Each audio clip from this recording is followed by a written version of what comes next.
તો જય હિન્દ અને જય માતાજી મિત્રો, હું છું આરકે ગુજુ ને મિત્રો આજે આપણે અહીંયા હતાધાર આવ્યા હતા ને અહીંનું આ બધું છે ને અહીંથી બ્લોગની શરૂઆત કરી છે. તો બધા સાથ સપોર્ટને આપજો. આ બધી બ્રેકડાઉન તમે જુઓ, આ હે ને સત્તાધારનું છે ને અહીંયા આપણે જગદીશ ભગવાન છે. કેમ છે ને 5 સ્ટાર હોટલ જેવું જોરદાર આનો સીન છે. અને અહીંથી આપણે ગેટ આવે છે ને આ ગેટ છે. અહીંથી આપણે આ જગદીશ ભુવન છે. ભગવાનમાં જેને કોઈને રૂમ જ્યાં તે કાંઈ જોતું હોય એ મળી જાય. અને અહીંયાથી છે ને આપણે જવાનું, ત્યાંથી મંદિરના દર્શન કરવાના. ત્યાં વિડીયો શૂટિંગ કરવા નથી દેતા, એટલે દર્શન એના અમે કરી લીધા છે. એટલે વિડીયો શૂટિંગ ત્યાં કરવા નથી દેતા, એટલે અહીંયાથી આપણે બહારથી વિડીયો આખો વ્લોગ ઉતાર્યો છે. એટલે કમેન્ટમાં કહી દેજો કેવું લાગ્યું. એ આપણો ફર્સ્ટ વ્લોગ છે ને, તમે બધા સાથ સપોર્ટ આપજો. અને આપા ગીગાની દયા. હજી આપણે ઓલો પાણીનો કૂવો જોવાનો જવાનું છે. પછી શામજી બાપુ જ્યાંથી પાણી ભરતા ને એ હોતે ને આપણે જોવા જવાનું છે. એટલે વિડીયોમાં ને કન્ટિન્યુ બન્યા રહેજો. પછી આગળ હું તમને બધી માહિતી આપતો જઈશ. તો મિત્રો આપણે દર્શન કરી લીધા ને આ જગ્યા છે ને અહીંયા શામજી બાપુ બેઠા. શામજી ભગત છે ને આ જગ્યા પર બેસી બધાને હે ને દક્ષિણા આપતા. એટલે અહીંયા હે ને શામજી બાપુ બેહતા, અહીંથી દક્ષિણા આપતા. અને હવે મિત્રો આપણે હે ને દર્શન કરી લીધા છે. દર્શન કરીને હવે આપણે સીધી પ્રસાદી લેવા જવાની છે. તો હાલો આપણે સીધા પ્રસાદી લેવા જઈએ. તો મિત્રો આપણે અહીં પ્રસાદી લઈ લીધી છે ને પ્રસાદી લઈને આપણે અહીંયા ઊભા હતા. વિડીયો શૂટિંગની મનાઈ હતી તો આપણે થોડોક એવો વિડીયો લઈ લીધો છે. અને મિત્રો અહીંયા લાખોની સંખ્યામાં શ્રદ્ધાળુઓ પ્રસાદી લઈએ ને તો અહીંયા પ્રસાદી ખૂટતી નથી. એટલો આપા ગીગાનો ખાસ છે અહીંયા આપા ગીગાના મંદિરે. અને હવે મિત્રો આપણે અહીંથી જવાનું છે જીવરાજ ભુવન જોવા. તો હાલો આપણે ત્યાં જઈએ. જો મિત્રો આ છે ને જીવરાજ ભુવન છે. આપણે જીવરાજ બાપુ છે ને હયાત હતા ને તો એ જીવરાજ બાપુ અહીંયા હોય છે. એટલે આ છે ને જીવરાજ ભુવન છે. કેમ બાકી નાની અમુક હોટલું આની પાસે ટૂંકવી પડે એવું જોરદાર આ જીવરાજ ભવન છે. અને અત્યારે તો જીવરાજ બાપુ હયાત નથી, એની દેવ થઈ ગયા છે. એટલે એની સમાધિ અંદર છે. અને ત્યાં કોઈને વિડીયો શૂટિંગની બધી મનાઈ છે. એટલે આપણે જો અહીંયાથી આ છે ને જીવરાજ ભુવન આખું તમને બતાવી દીધું. હોટલ જેવું છે, જોઈ લો. આ વિશાળ રેન્જમાં છે ને મોટી આપા ગીગાની જગ્યા છે. અને મિત્રો અહીંયાથી છે ને આપણે આપા ગીગાની જગ્યા છે, ત્યાંથી સૌથી પહેલાં પ્રસાદ થાય ને એટલે પ્રસાદ ક્યાં જાય ખબર છે? તો અહીંથી આ જે જગ્યા જાય ને, તો આ જે જગ્યા જાય ને અહીંથી આપણે ને ભૂત બાપાએ જવાય. અહીંયા ભૂત બાપાનું મંદિર છે ને, સૌથી પહેલાં પ્રસાદી છે ને ત્યાં જાય. પછી અહીંયા પ્રસાદી બધાને ધરવાની આવે. એટલે એ બધું કહેવામાં આવે છે કે પહેલાં છે ને હતાધારનું જ્યાંથી બધું રહસ્ય ને બધું છે ને ઇતિહાસની બધું ભૂત બાપા થકી છે. આખી આપા ગીગાની જગ્યા હાલે છે ને મિત્રો, એ આખી ભૂત બાપા થકીથી હાલે છે. એટલે અહીંયા પહેલાં છે ને સૌથી પહેલાં ભૂત બાપાને થાળ ધરવા જાય. તો હજી આપણે ઘણું બધું મિત્રો આ છે ને લક્ષ્મણ ઘાટ સત્તાધાર છે. આ પાણીનો કુંડ છે. અહીંયા છે ને શામજી બાપુ છે ને પાણી ભરવા આવતા. એ હું તમને આગળના વિડીયોમાં બતાવું છું. એટલે કન્ટિન્યુ છે ને વિડીયોમાં રહેજો.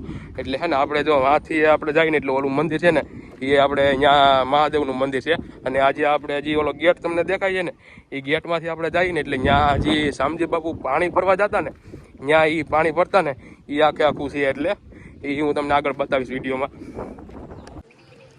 જો મિત્રો અહીંયા છે ને જૂની ગૌશાળા હતી. જૂની ગૌશાળા ત્યાં અત્યારે રિનોવેશન કરી નાખ્યું, કેમ કે બહુ ઝાઝા વર્ષો થઈ ગયા ને એટલે બધું પડવા માંડતું હતું. એટલે છે ને એ ગૌશાળા પાડી નાખી છે. એટલે આપણે નવી ગૌશાળા છે ને એ હું તમને આખા વિડીયોમાં બતાવીશ.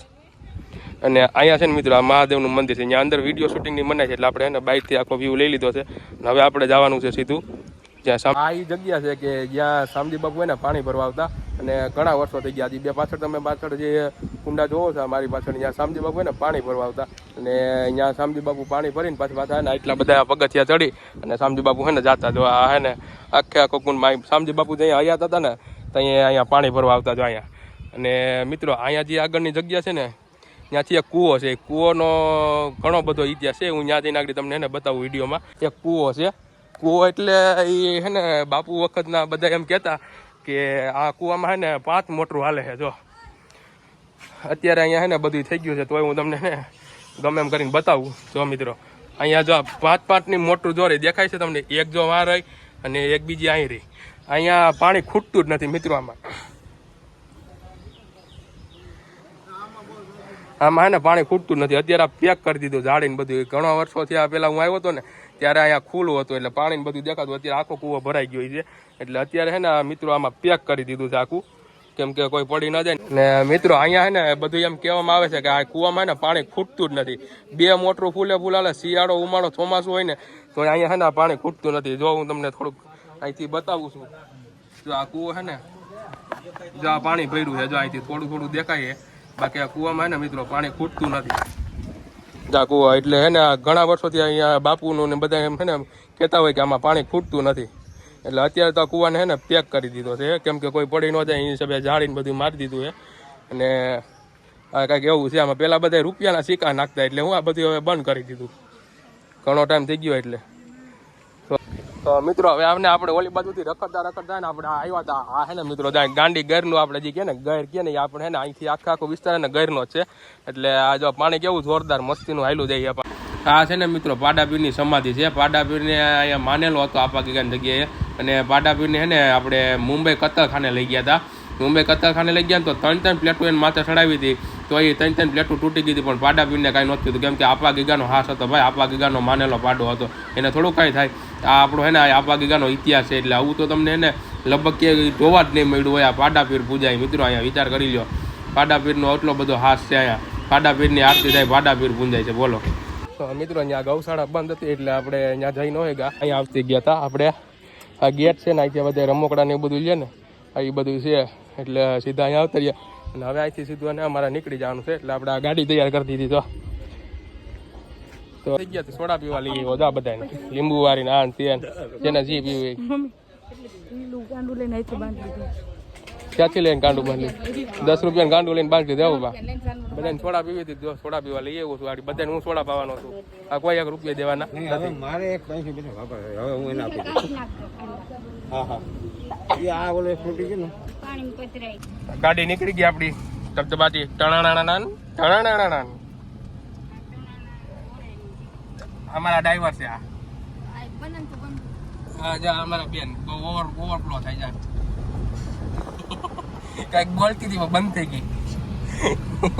તો મિત્રો આપણે આપા ગીગાની જગ્યાએથી વ્લોગની શરૂઆત કરી હતી. આપણે આ પહેલો વ્લોગ બનાવ્યો છે, કેવો બન્યો એ કમેન્ટમાં જણાવી દેજો, અને તમારા બધાનો સાથ સપોર્ટ આપજો. અને આપણો આ વ્લોગ હતો, અને આપા ગીગાને આશીર્વાદ ને તમારા બધાનો પ્રેમ બસ આપતા રહીજો આવી રીતનો, અને કમેન્ટમાં જણાવી દેજો વ્લોગ કેવો બન્યો. બાકી લાઇક શેર અને સબસ્ક્રાઈબ કરવાનું ભૂલતા નહીં. ચેનલમાં નવા હોય તો ઘંટડી દબાવી દેજો. બાકી જય માતાજી, જય દ્વારકાધીશ, જય આપા ગીગા. ચાલો મળ્યા એક નવા વિડીયોમાં બીજા.